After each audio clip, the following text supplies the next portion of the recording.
最後に農林水産物の輸出促進研究開発プラットフォーム九州沖縄ワールドリンク株式会社大山様よりご講演をいただきます。それではよろしくお願いいたします。どうもはじめまして、私ども沖縄県の方でですね、環境対応型プラスチックの、製造と開発を行っていますワールドリンクという会社でございます。今回は、生分解性プラスチックは、脱プラの救世主となり得るのかということをテーマにお話をさせていただきます。まず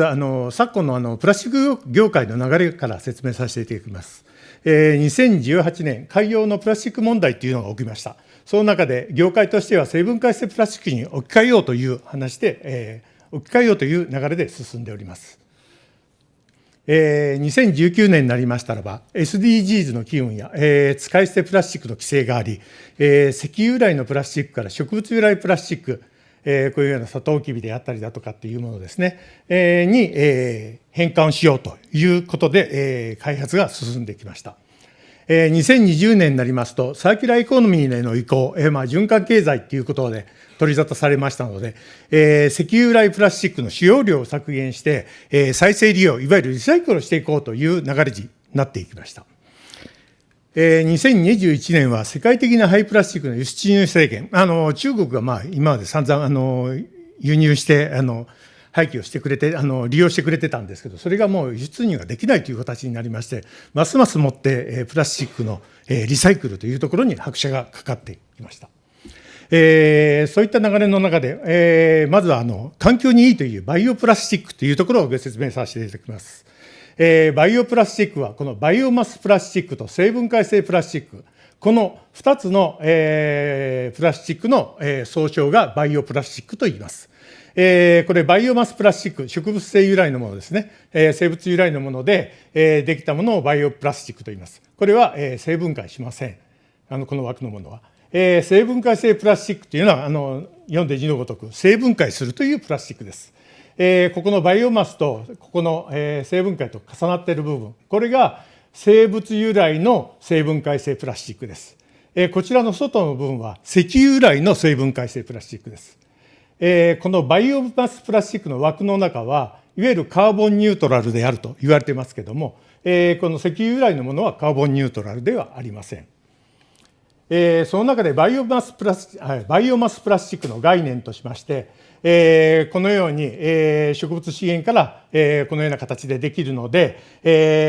最終的に焼却するんであるんですけども、植物成長時に吸収する CO2 とイコールであるので、カーボンニュートラルであるというふうに謳われています。しかし、このバイオマスプラスチックには、従来の石油由来プラスチックにバイオマスを一部混合していれば、もうバイオマスプラスチックであると言えてしまうんです。今、基本的には25% 以上入っていればという形なんですけれども、結局、何が言いたいかというと、石油由来のプラスチックにバイオマスを入れて、例えば 10% 入れましたと。そうしたときは、従来のプラスチックより 10%、CO2 削減、CO2 の排出量を削減したと謳えるから、このような手法を取ってるんですね。これが本当に正しいのかどうかということですね。そういうことになります。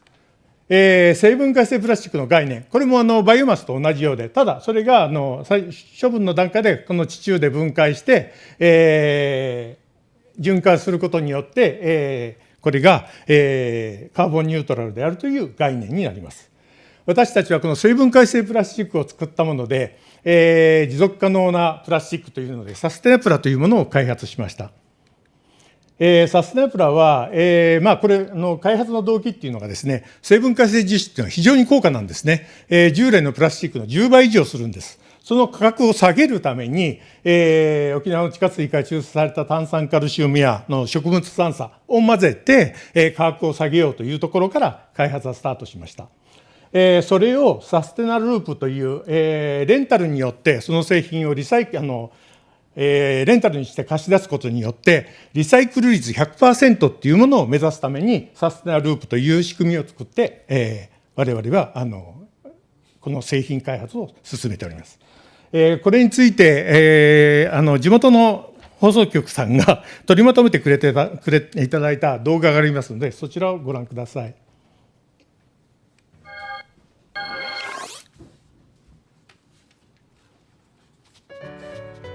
このどこにでもあるトレイ、実は沖縄で採れるある意外な素材から作られています。それは水です。液体である水から硬いトレイが作られる。一体どういうことなのでしょうか。沖縄県産由来の、地下水から取れた炭酸カルシウム、それを、今環境に優しいと言われている、生分解性樹脂、それに、混ぜて、環境に優しいプラスチック、それも持続可能な将来に向けて使っていただけるようなプラスチックの開発をしております。それがサステナプラです。沖縄の地下水から取れる炭酸カルシウムは北谷浄水場で生まれます。北谷浄水場では琉球石灰岩の影響を受ける高度の高い嘉手納土群や中部の河川などを水源としているため、2003年から高度低減化施設を導入し、水道水の高度軽減を図っています。その過程で出る炭酸カルシウムを原材料としてサステナプラは作られています。うるま市に研究施設を構えるワールドリンク。船の底や護岸につくフジツボなど海洋生物を寄せ付けない製品の研究が始まりでした。その主な原材料である炭酸カルシウムは当初青森県のホタテの貝殻などを利用していました。県産化したいという思いは強く、県内を探し回った結果、出会ったのが北谷浄水場の炭酸カルシウムでした。それはこれまでにはない純度の高い良質なものでした。しかも毎日大量に生成されているものだったのです。北谷の浄水場で、純度の高い、炭酸カルシウムが取れている。でこのたくさんある、せっかくある沖縄の宝物、廃棄物ではなくて宝物です。これちょうど昨今のプラスチック問題、そのマイクロプラスチックを防止するには、その当時は、生分解性樹脂にこれから置き換わるであろうという話だったんですけど、生分解性樹脂というのが今までのプラスチックに対して非常に価格が高いものであった。でそれをこういったような、無機物、炭酸カルシウムを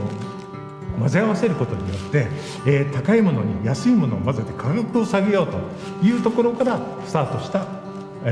サステナプラです。高価な生分解性樹脂に炭酸カルシウムを混ぜれば混ぜるほど価格は抑えることができます。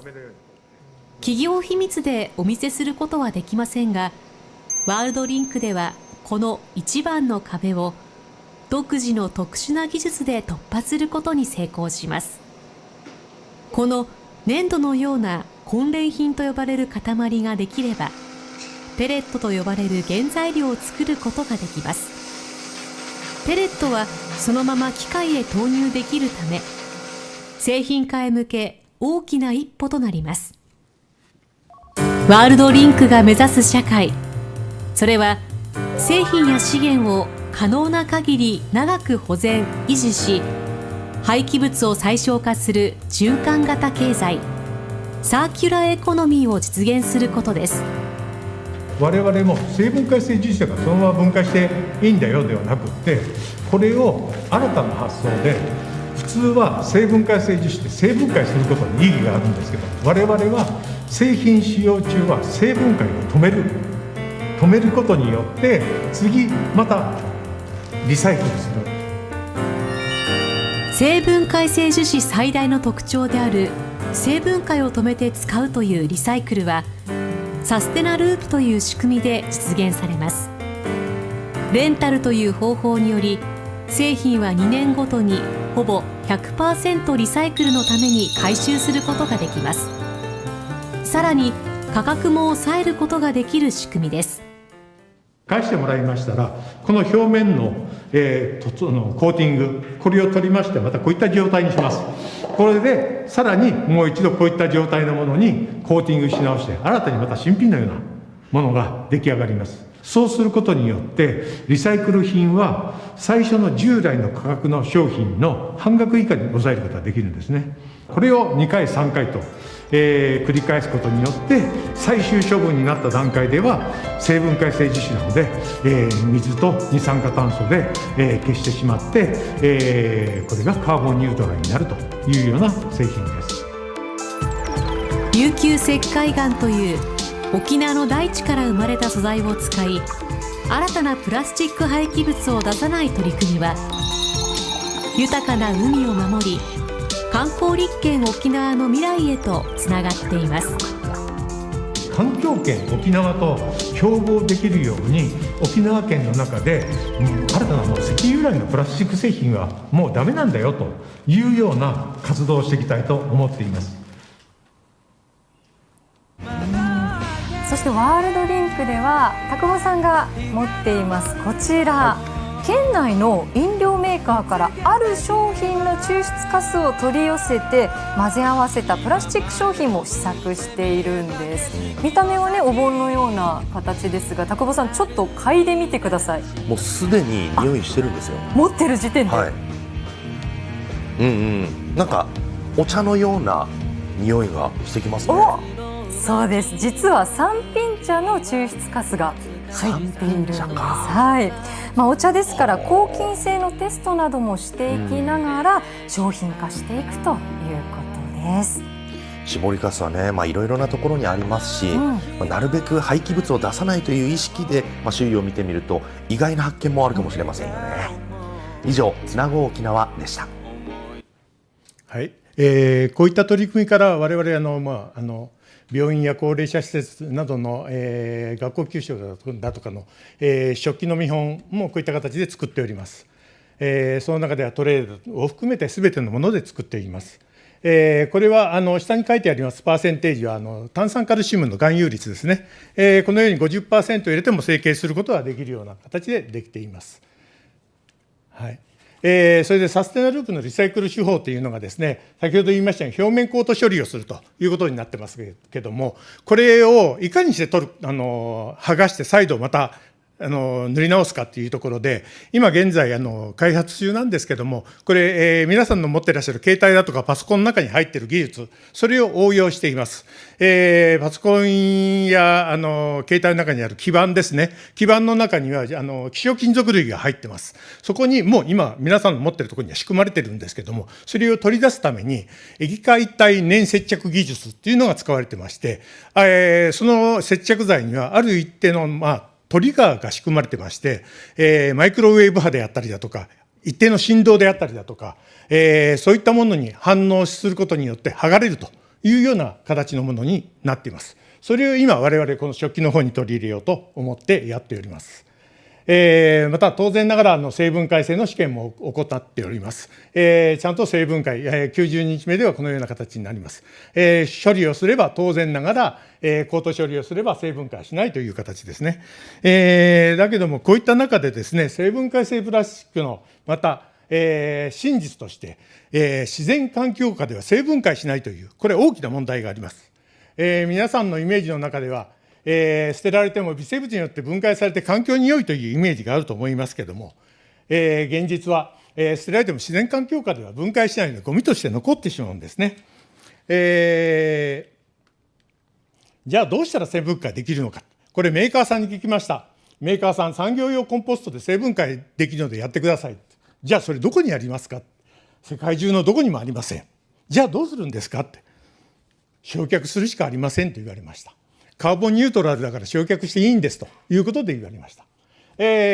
ほとんどが生分解しないと言いましたけれども、フィルム状の製品、特に農業用マルチシートだとかは畑にすき込むことによって、生ごみの収集袋は耐火発酵施設で処理することによって1から6ヶ月ぐらいかかりますけれども、産業用コンポスト外での生分解処理が可能となっています。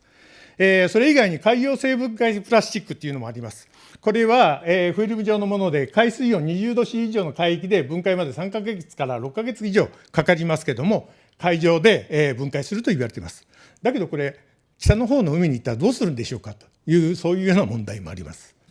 その中で最終処分方法っていうのはですね、焼却の一択しかないんですよ。これが大きな問題なんですね。今、先ほど言いましたように生分解性樹脂の概念ですね、このように、回って、焼却で発生する CO2、これは植物成長時に吸収する CO2 で、創殺できるのでカーボンニュートラルであるという今謳い文句でやっています。しかし過去のこの CO2 で吸収したものは過去の話なんです。現状過去のものを今更過去は過去でもう消費しちゃってるんですよ。それを今回焼却で発生する CO2 でこれ差し引きしてイコールだというこの式は成り立たないと思うんです。私たちはこれがおかしいということを常に言いたいということで進めております。現在の物流関係の話になりますと、物流関係では使われている生分解性プラスチック、プチプチであったりだとか、緩衝材であったりだとか、発泡スチロールの代わりになるもの、今これ現状使われています。でもこれも一方通行であって、焼却処分されるしかないという現状にあります。まだこれ今後製品化されてない物流関係のものでは、コンテナであったりだとかパレットであったりだとかっていうものもありますけれども、こういったものを今後どうやってやっていくかというような問題点があります。その中で課題点としまして、まずは、生分解性樹脂は価格が高いと、さらに強度耐久性が劣る、さらに生分解処理は困難で焼却処理をしなければいけない。今それが悪循環でありまして、主成分である工業用でんぷんの原料が高騰しています。これは地球温暖化によって農産物が、特にトウモロコシが多いんですけども、トウモロコシが取れないというところで、価格維持が困難になってきてまして、今現状フィルムの生分解性樹脂のいわゆる、ショッピングバッグ、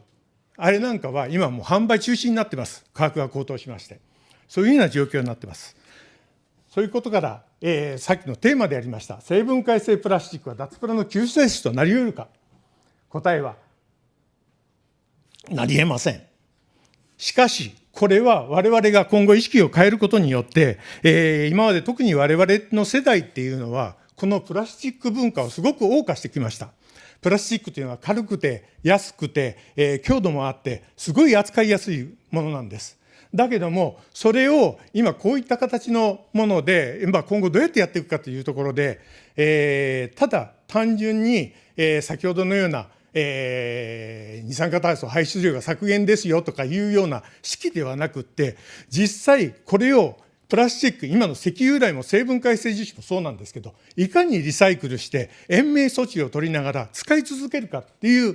今後そういったような技術開発および皆さんの意識が必要だというふうに思って、我々もそういったところに向けて開発を進めています。以上、私のお話はこれとなります。ありがとうございました。ありがとうございました。